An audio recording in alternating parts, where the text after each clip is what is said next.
Bienvenidos a otro vídeo de tus profes en casa. Empezamos un tema nuevo que se llama estadística. Y como siempre, pues tenemos que dar unas pequeñas definiciones para tener un lenguaje común a la hora de hablar de este tema. Vamos a definir que la estadística es la parte de la matemática que se encarga de recoger y ordenar datos de diversos fenómenos y después analizarlos e interpretarlos. Esto quiere decir que vamos a tomar datos que llamaremos variables estadísticas, y cuando tengamos todos esos datos tenemos que ordenarlos. Para eso utilizaremos las tablas de frecuencias, y con ellas ya podemos empezar a sacar unas primeras conclusiones, y además podremos también calcular una serie de parámetros estadísticos que nos ayudarán a interpretar los resultados. Vamos a definir también lo que es la población, que es el conjunto de todos los elementos sobre los que estamos realizando el estudio. Si estamos realizando, por ejemplo, el estudio de los alumnos que aprueban matemáticas en cuarto de la ESO en España, pues todos los alumnos de cuarto de la ESO de España serían... Claro, es muy difícil encuestar a todos los alumnos de cuarto para ver si han aprobado las matemáticas en España. Es más fácil tomar un cierto número de alumnos de cada comunidad y a esos alumnos se le llama muestra, es decir, la parte de la población que estudiamos. Y el individuo es cada uno de esos alumnos que forman parte de la población o de la muestra. Llamamos variables estadísticas a las propiedades o a las características que estudiamos en la población. Existen dos tipos, cualitativas y cuantitativas.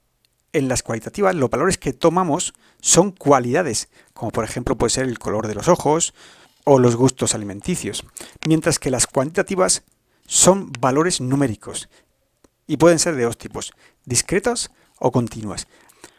En las discretas, las variables solo pueden tomar un número de valores concretos, como por ejemplo la talla del pie, solo puede estar la 38, la 39 y la 40, mientras que las continuas son variables que pueden tomar infinitos valores, como por ejemplo es el peso o la altura.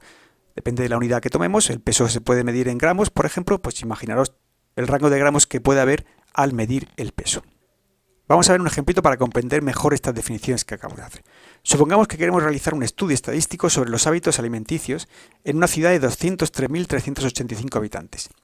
Para ello se encuestan a 1.230 personas y se les pregunta por su peso, por sus preferencias alimenticias y por el número de comidas que hacen al día.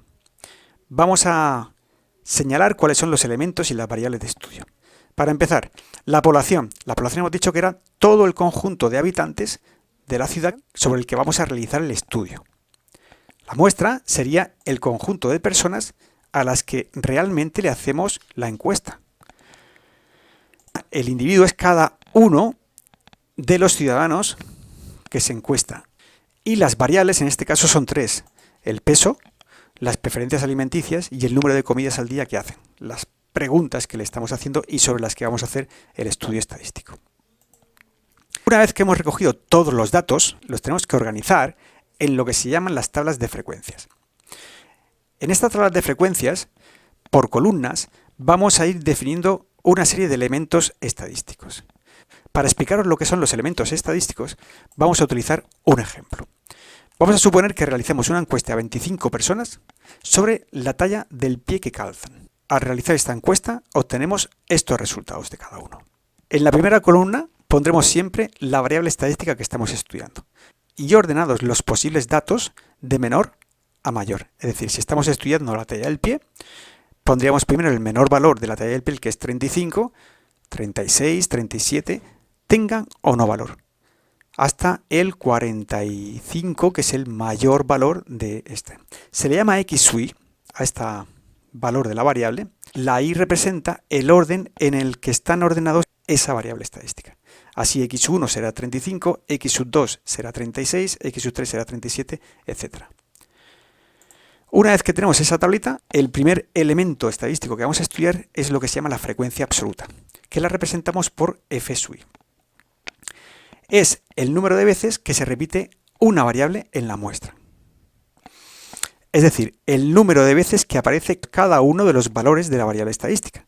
Tomaríamos el primer valor, que es 35, y buscamos en nuestros datos estadísticos dónde está la talla 35. Vemos que solo tenemos 1, por tanto la frecuencia f(1) será 1. Para la talla 36, si analizamos en los datos estadísticos, no existe ningún valor, por tanto pondremos 0.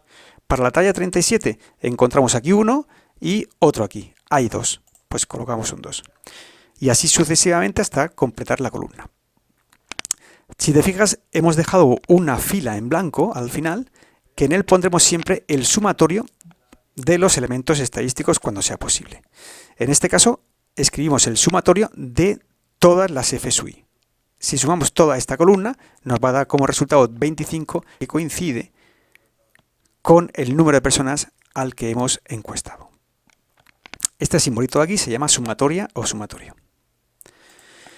Siguiente elemento estadístico que vamos a estudiar, la frecuencia relativa, llamada H sub i minúscula, y es el cociente entre la frecuencia absoluta y el número total de datos, al que llamamos n. En nuestra tablita, n es 25, que es el número de personas al que hemos encuestado, y H sub i sería la frecuencia absoluta dividido entre n.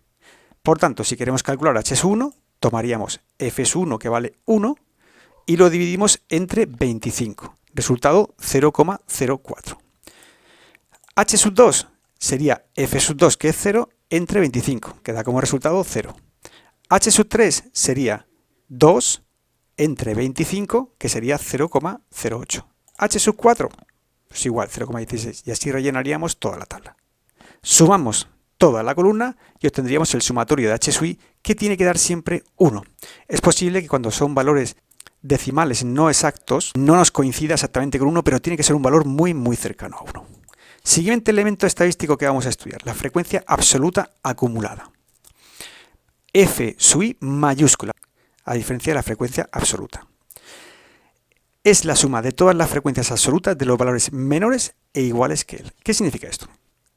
Esto significa que yo aquí colocaré los F sub i acumulados hasta este valor. En este caso, como solo tenemos 1, pondremos 1. El siguiente huequecito lo vamos a rellenar con la suma de 1 más el siguiente, 1 más 0, 1. El siguiente sería 1 más el 2 de la siguiente frecuencia correspondiente a la variable 37, sería 3. 3 más 4, 7. 7 más 2, 9, así etcétera, hasta completar. En nuestra penúltima fila nos tiene que dar 25. Siguiente elemento estadístico que vamos a estudiar para este tipo de tablas, la frecuencia relativa acumulada. Antes hemos hecho la frecuencia relativa y ahora la acumulada, igual que hemos hecho con la absoluta acumulada.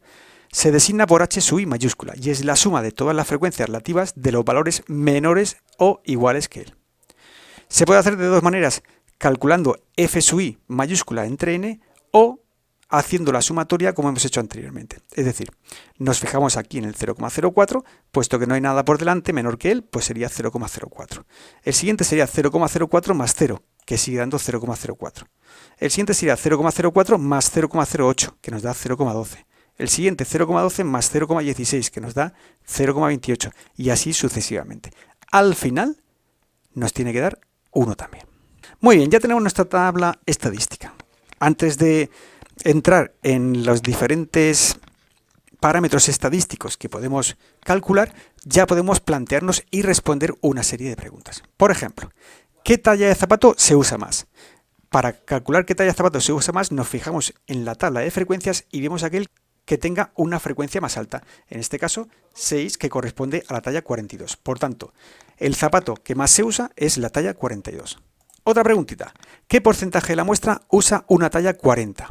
Para ello nos fijamos en la frecuencia relativa y vemos que para la talla 40 le corresponde 0,16. Esto es un tanto por 1. Por tanto, si queremos expresarlo como tanto por ciento, sería un 16%. Otra pregunta que nos podemos plantear, ¿qué porcentaje de la muestra tiene una talla menor que 39? Nos tenemos que fijar en la frecuencia relativa acumulada y ver desde la talla 35 hasta la 38, porque tiene que ser menor que la 39. Vemos que corresponde un 28%. Recuerda que esto es un tanto por 1, con lo cual multiplicando por 100 ese tanto por 1 tendré el tanto por ciento. Otra pregunta que nos pueden hacer, ¿qué porcentaje de la muestra usa una talla igual o superior a la 40? Nos fijamos de nuevo en la frecuencia relativa acumulada. Y puesto que dice que sea mayor o igual que 40, quiere decir que es de aquí hacia abajo. O lo que es lo mismo, restarle a 1 las tallas menores o iguales que 39. Por tanto, 1 menos 0,36 sería 0,64 y pasado a porcentaje el 64%. En otros vídeos veremos cómo, a partir de esta tabla, analizar parámetros estadísticos que nos darán otras conclusiones sobre los datos obtenidos de las muestras de poblaciones.